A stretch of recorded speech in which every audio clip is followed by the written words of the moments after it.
did Zynga first learn about the game, and why did you feel it was appropriate to sponsor it? It's a great question. So Zynga is a big company, makes a lot of games. Zynga.org is a social impact practice within Zynga, and we track the Games for Change and the Games for Good space very closely. And we're members of Games for Change and found out about this project at the Games for Change annual festival. It seemed like a great project, an ambitious project, but it seemed like the first real opportunity to be involved with a game for good built around a complex social issue.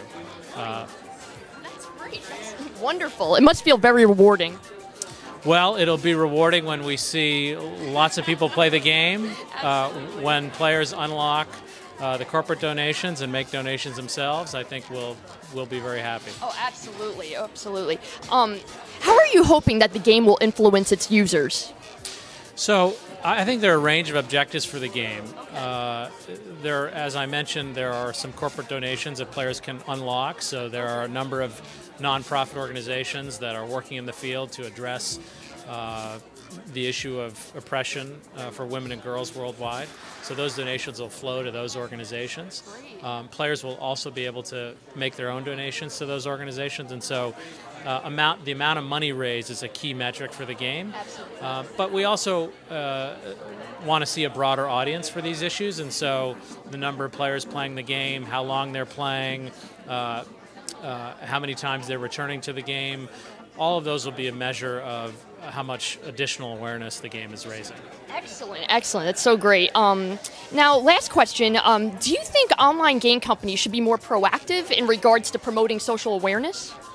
You know, I think game companies are pretty interested in this topic. So Games for Change, most of the game design companies that I know, as well as many smaller boutique game design shops, as well as independent game designers, are by and large interested in social issues. Gamers themselves are the reason for that.